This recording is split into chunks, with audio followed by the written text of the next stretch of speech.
Hello, dear students. Let us solve one more question asked in GATE 2009 about minimum cost spanning tree of a graph.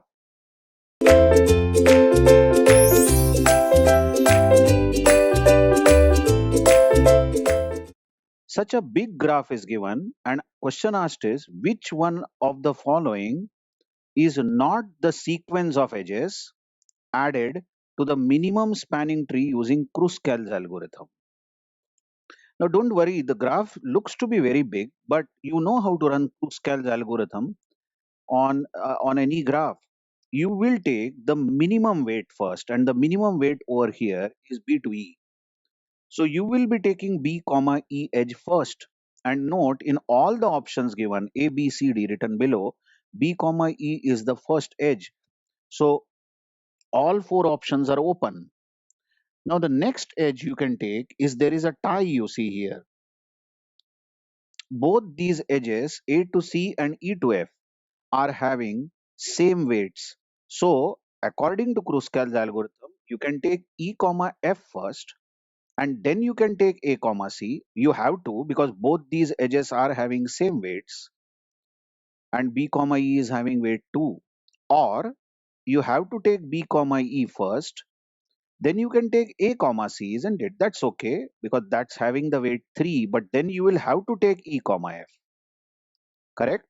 So you can see that in all the options, A, B, C, D, in all the options, look at the vertical line I am drawing. You have either taken EF, then AC, or you have taken AC, then EF. Check all the four options. But only the fourth option you watch. Fourth option, there is something fishing here. After E comma F, you have to take A comma C. Come on, both are having same weight. But you are taking B comma C here. Check what I am striking out in option D. How can you take B comma C before taking A comma C, isn't it? So option D cannot be a sequence. They are saying which one of the following cannot be the sequence in Kruskal's method. Option D is not the sequence. We solved this in a very quick time, isn't it? Okay, let's see the next question asked in GATE 2014. They have again given us a graph and they are asking how many distinct minimum spanning trees for the weighted graph below is how many distinct spanning trees are there. You know, whenever there are multiple weights repeated in a graph, even weight 1 is repeated in the graph, you can get multiple minimum cost spanning trees. With the cost will be unique, but the topology of the trees will be different. So how many multiple or distinct spanning trees are possible can be found out actually by drawing the tree over here.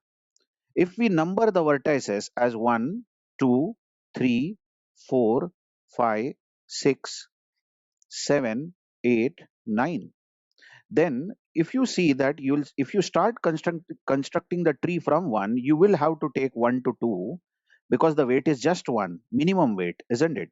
Then you will obviously opt for connecting 1 and 3 because its weight is also 1. Well, after that, you can connect 3 and 4 because that's again 1. You watch.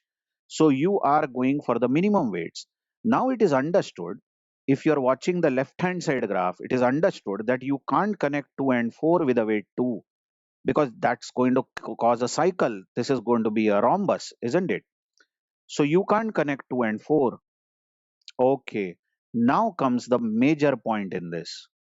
Now, if you connect 4 and 5, check that all these edges with minimum weights have been taken. This has been discarded too. Even this will be discarded, isn't it? This two which I am now striking out between these two vertices because this is going to cause a triangle. Now the option left is how will you connect 4 and 5? You can take the weight 2. Now watch, if you connect this 4 and 5, you can't connect 3 and 5 with a weight 2. This is going to cause a cycle. Correct? I hope you are understanding. You can't connect 3 and 5, and then you will connect 5 and 1. 5 and 6, I'm sorry, with a weight 1. Isn't it so? If you connect 5 and 6 with weight 1, which you have to do, you can't connect 3 and 6. Watch the graph on the left hand side. with a weight 2, this is going to create a parallelogram. That will cause a cycle, isn't it? But by the way, you understand that 5 to 6 has to be connected, isn't it? 5 to 6 must be connected because it is having just weight 1. Now the possibilities are between this 4 to 5 there is weight 2, between this 3 to 5 there is weight 2, between this 3 to 6 there is weight 2. Do you understand? If you label this as option A, option B, option C, any of these options are open. Please try to understand. Any of these options are open as follows. I mean, out of these three options, A, B, C, you can keep any two options and you can delete one. I repeat, you can keep any two options and you can delete one. What am I talking about exactly? Exactly what I am talking about. Just see this. ABC. First possibility is ignore these two, correct? And keep this option A. The other possibility, is all these weights are 2. Okay, keep this 2, which I am marking option B, and drop A and C. This will still be a tree, no cycle. The other option is you can keep this 2, isn't it? And drop this option A and option B. If you drop these option A and option B, still this will be a tree, isn't it? Are you getting it? So three edges are there with weight 2, and you can keep one of them. You can keep one of them and drop other two. So you will get a tree if you keep this 2, which I am now keeping, and drop these other 2.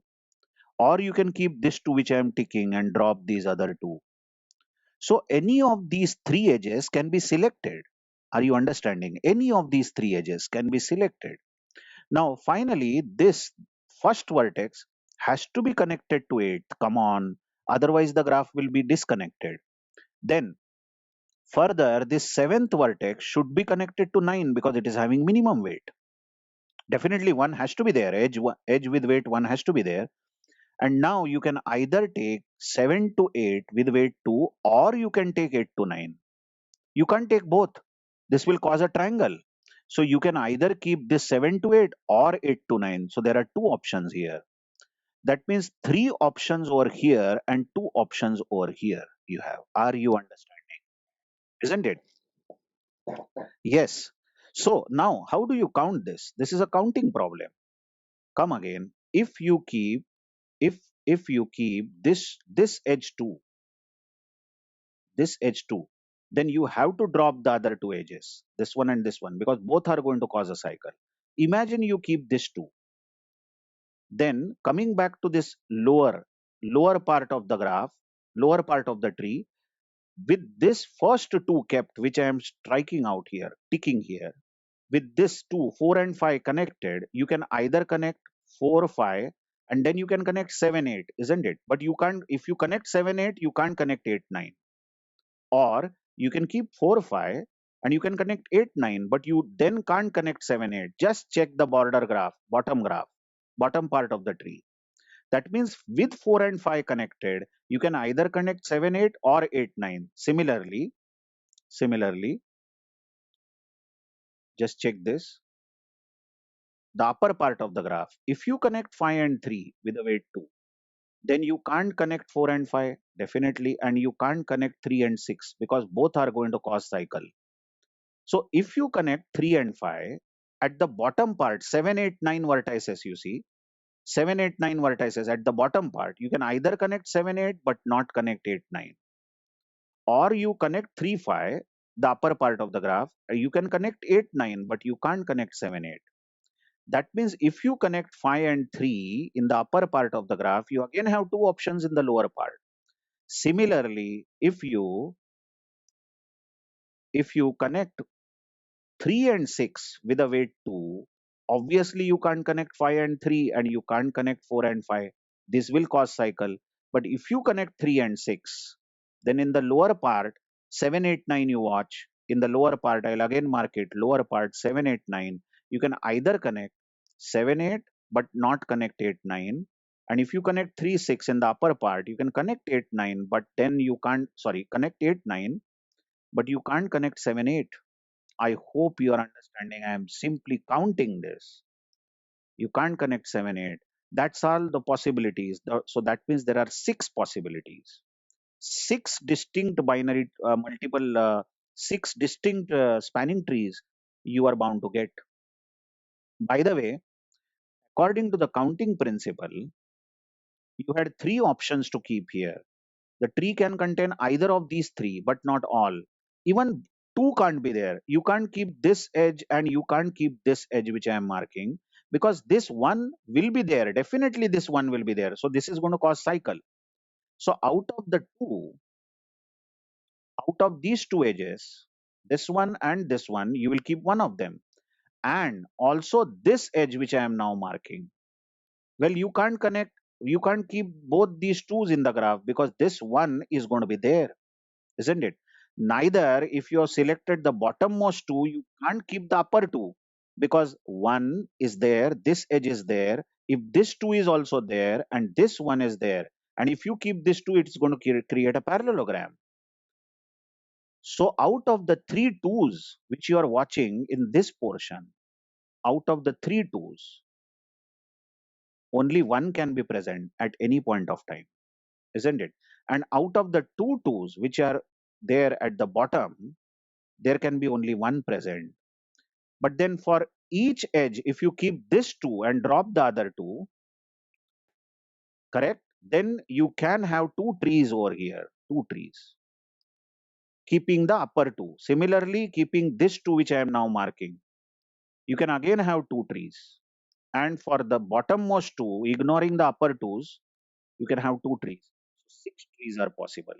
It was a problem simply about counting, isn't it? I hope you understood both questions very well.